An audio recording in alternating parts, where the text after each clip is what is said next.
Hey everyone, and welcome. Today we are diving into Python. You know, the programming language that kind of quietly and then very loudly took over the world. It's absolutely everywhere, from your favorite websites to cutting-edge data science. So how did a language that's all about simplicity become such a beast? Well, the answer is surprisingly elegant, and it all boils down to one single core idea. This right here, this one sentence is the soul of Python. And what's really cool is where it comes from. It's not from some boring textbook. Nope. It's actually a hidden Easter egg inside the language itself. If you're ever in a Python terminal, just type import this, and you get this awesome little poem of guiding principles. Readability counts is its beating heart. And wow, has that philosophy paid off? Just look at this. The TOB index, which is a huge tracker of programming language popularity, consistently puts Python right at the top. I mean, it's not just popular, it's a total powerhouse. So that begs the question, right? How does focusing on something as simple as clarity lead to this kind of dominance? Okay, to answer that, we first have to really get what Python is all about. Its power, its secret sauce comes directly from that simple philosophy. Less is more. The whole idea is that the code you write should be just as clear and easy to understand as the problem you're trying to solve. And you can see the difference right here, plain as day. On the left, you've got a pretty common language that needs all these extra symbols, curly braces, semicolons, just to keep things straight. It's kind of cluttered, but then look at Python on the right. It's clean. It just uses indentation. The actual structure of the code is the syntax, which forces you to write clear code from the get-go. So how does the computer actually run this super clean code? Well, under the hood, Python does this really clever two-step dance. First, it quickly compiles your human-readable code into this highly efficient format called bytecode. Then, the Python virtual machine runs that code. This whole process is totally automatic, so you get the best of both worlds, code that's a breeze to write and super fast to run. So, this whole philosophy of simplicity, all this elegance, it's all built on top of one powerful central idea. And if you can wrap your head around this one concept, you've basically unlocked the key to how Python thinks. And here it is. In Python, everything is an object. The best way to think about it is like Lego bricks. Seriously, a number isn't just a value, and a piece of text isn't just a bunch of letters. They're like these self-contained little Lego bricks, and each brick comes with its own built-in properties and abilities.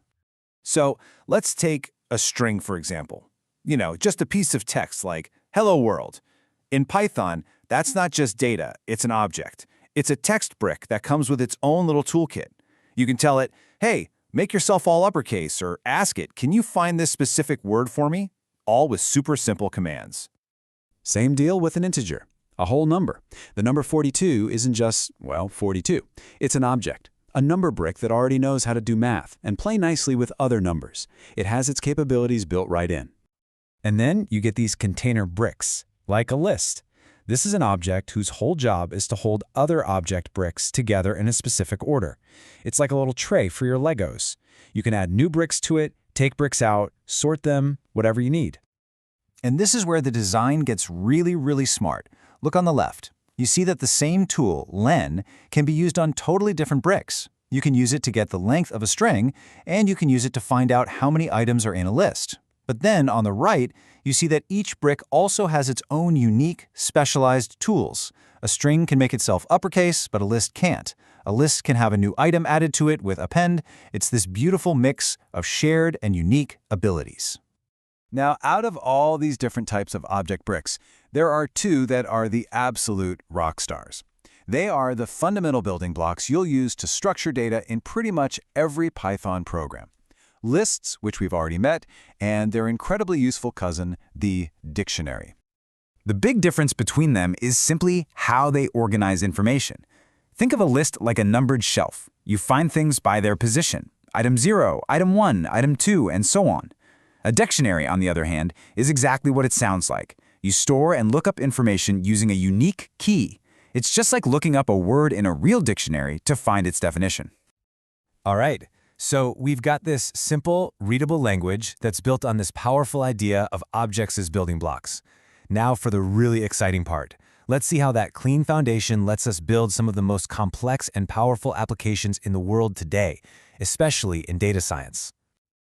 So, If our basic objects are the individual Lego bricks, then Python's libraries are like those amazing pre-assembled Lego kits. You know, the Millennium Falcon or the Eiffel Tower kits? These are incredible toolkits built by the global Python community that let you do wildly complex things without having to build every single piece from scratch. For data science, there's a dream team of 3 libraries that work together. First, you've got NumPy, which is the high-speed engine for all the heavy-duty math. Then there's Pandas, which is brilliant for taking messy data and organizing it into clean tables. Think of it like a superpowered spreadsheet you control with code. And finally, you have Matplotlib, which takes those organized tables and turns them into all sorts of amazing charts and graphs.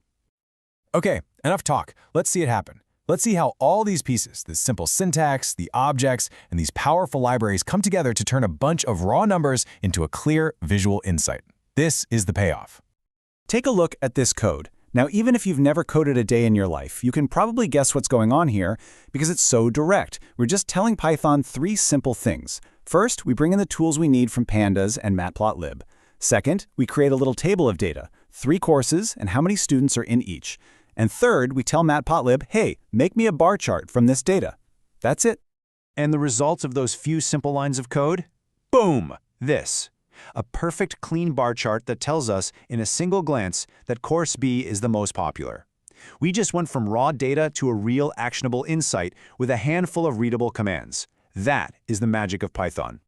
And this right here is why Python matters so much. It's not really just about writing code. It's a tool for thinking. It's about solving problems. It just makes a journey from having a complex question about some messy data to having a clear, understandable answer incredibly fast and efficient.